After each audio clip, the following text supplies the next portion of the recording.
Hello everyone, मैं रश्मि चौबे, मेरे channel में आपका स्वागत है। आज हम बनाने जा रहे हैं फलाहारी नमकीन।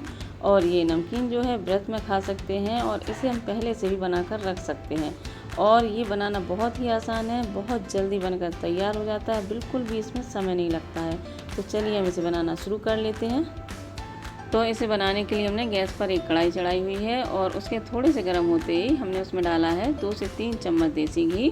क्योंकि हम ये नमकीन फलाहार के लिए बना रहे हैं, व्रत में खाना है, तो उसमें हम देसी घी का ही इस्तेमाल करेंगे। और आप यदि इसे रिफाइंड या किसी और ऑयल में बनाना चाहते हैं तो आप उसमें ही बना सकते हैं। और ये जो साबूदाने हमने लिए हैं, ये बड़े वाले साबूदाने हैं और इन साबूदानों को हमें घी में डालना है तब जब घी बहुत ज़्यादा अच्छे से गर्म हो जाए, उस टाइम पर हमें इन्हें डालना है। और इन्हें डालने के बाद हम थोड़ा सा साइड में हट जाएं, क्योंकि ये फटते हैं।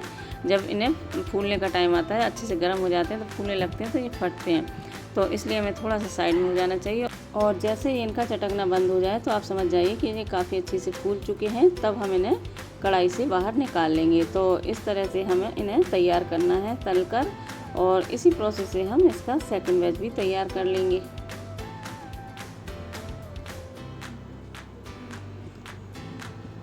और साबूदाना डालते समय हमें इस बात का ध्यान रखना है कि घी हमने कितना डाला है कढ़ाई में, उसी हिसाब से हमें साबूदाने को ऐड करना है। यदि हम काफ़ी सारी मात्रा में साबूदाना डाल देंगे तो वो अच्छे से फूल नहीं पाएंगे और कुछ दाने उसमें कच्चे रह जाएंगे। इसलिए हमें साबूदाना उसी हिसाब से डालना है जितना हमने कढ़ाई में घी डाला हुआ है। तो इस तरह से हमारे ये साबूदाने भी फूल के तैयार हो गए हैं, बहुत अच्छे से तल चुके हैं और बहुत ही क्रिस्पी बनते हैं ये। तो अब हम इन्हें भी निकाल लेते हैं। ये भी चटकना बंद हो गए हैं, ये देखिए ये भी तैयार हो चुके हैं। तो हमने इन्हें भी निकाल लिया है। इस तरह से हमने साबूदाने को बहुत अच्छे से फ्राई कर लिया है, बहुत ही क्रिस्पी और कुरकुरे बन के तैयार होते हैं ये। और इन्हें निकालने के बाद अब हमने मूंगफली दानों को कढ़ाई में डाल दिया है। और इसे डालते समय हमें आंच को बहुत ही धीमा करना है, क्योंकि मूंगफली दाने बहुत जल्दी जल जाते हैं और इनका टेस्ट भी बिगड़ जाता है। तो इसलिए इन्हें तलना है तब हमें आंच को बहुत ही कम रखना है।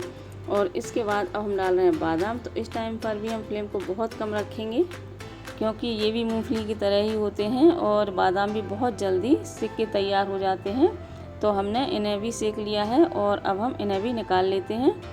तो इस तरह से हमारे बादाम भी सिक कर तैयार हो चुके हैं। और इसके बाद अब हम इसमें ऐड करेंगे काजू। तो इन काजू को डालते समय भी हमें फ्लेम को बहुत ही कम रखना है। ये सारी चीज़ें उसी तरह से तलती हैं जिस तरह से हमने मूंगफली दाना तला है, और काजू बादाम सब इसी तरह से तले जाते हैं, क्योंकि ये बहुत ही सॉफ्ट होते हैं और बहुत जल्दी जलने लगते हैं। तो अब इसके बाद हम इसमें डाल रहे हैं किशमिश। इसे डालते समय हमने गैस की फ्लेम को बिल्कुल बंद कर दिया है और उतने ही गर्म घी में ये किशमिश बहुत अच्छे से तल के तैयार हो चुकी हैं। ये देखिए सारी किशमिश बहुत अच्छे से फूल चुकी हैं। और अब इसके बाद हमने इसमें डाला है नारियल, जो हमने बारीक काटा हुआ है। तो इसे डालने से पहले हमने गैस की फ्लेम को ऑन कर लिया है और बहुत ही धीमा रखा है। तो ये भी हमने इस तरह से तल कर तैयार कर ली है। और इस तरह से सारे मेवे हमारे तल के तैयार हो चुके हैं। और लास्ट में बचे थे मखाने, तो उन्हें डालने से पहले हमने घी को थोड़ा सा कम कर लिया था। और उसके बाद हमने उतने घी में इन मखानों को बहुत ही धीमी धीमी आंच में रोस्ट कर रहे हैं, क्योंकि मखानों में जितना ज़्यादा घी डाल देते हैं वो पूरा सोख कर लेते हैं, तो उनमें घी का टेस्ट कुछ ज़्यादा ही आ जाता है। इसलिए हमने कम घी में इन्हें सेका है। और लास्ट में सेकने के बाद हमने इस कढ़ाई में इन्हें 2 मिनट के लिए छोड़ दिया था, जिससे ये और भी ज़्यादा अच्छे से क्रिस्पी हो गए हैं। और ये देखिए सारे मेवे सिक के तैयार हो चुके हैं। और ये मेवे देखिए काफ़ी अच्छे सिक गए हैं, कितने क्रिस्पी हो रहे हैं ये मखाने। और अब इसके बाद हम इसमें डाल रहे हैं व्रत वाला नमक। और नमक के बाद अब हम इसमें डाल रहे हैं काली मिर्च पाउडर, वो हमने बहुत थोड़ा सा डाला है। और इसके साथ ही थोड़ा सा डालेंगे हम जीरा पाउडर। ये भुना हुआ जीरा है जो हमने पीस कर तैयार किया हुआ है, तो इसको भी हम थोड़ा सा इसमें ऐड कर रहे हैं। और इन सब के डालने के बाद इन सारी चीज़ों को हम अच्छे से मिक्स कर लेंगे। और अब इसके बाद रह गया है तड़का। तो हम इसमें तड़का लगाएंगे कड़ी पत्ता और हरी मिर्च का, क्योंकि व्रत में ये चीज़ें खाई जा सकती हैं, इसलिए हम इसमें थोड़ा सा तड़का लगा देंगे, जिससे नमकीन का टेस्ट और भी बढ़ जाएगा। तो तड़का लगाने के लिए हमने कढ़ाई में बहुत थोड़ा सा घी डाल दिया है। और घी के गर्म होते ही हमने इसमें डाल दी है 2 बारीक कटी हुई हरी मिर्च और थोड़ा सा कड़ी पत्ता। तो इन्हें हम अच्छे से फ्राई कर लेंगे। और इन्हें फ्राई करते समय भी हम आँच को धीमा रखेंगे, नहीं तो ये बहुत जल्दी जल जाती हैं दोनों चीज़ें। तो इन्हें हमने धीमी धीमी आंच में फ्राई कर लिया है। और अब इसके बाद हम इन दोनों ही चीज़ों को इस तरह से निकाल के इस नमकीन में ऐड कर लेते हैं। ये देखिए हमने तड़का इसमें मिला लिया है।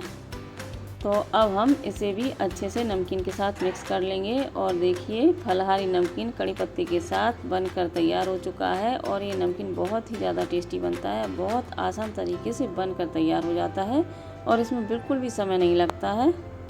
तो आपको यदि मेरी नमकीन बनाने की रेसिपी पसंद आई हो तो आप मेरे वीडियो को लाइक करें, चैनल को सब्सक्राइब करें और साथ ही दिए गए बेल आइकन को प्रेस ज़रूर कर लें, जिससे मेरे नए नए वीडियो की नोटिफिकेशन आपके पास तुरंत पहुंच सकें और आप मेरे नए नए वीडियो देख सकें। और कमेंट ज़रूर करें। Thank you.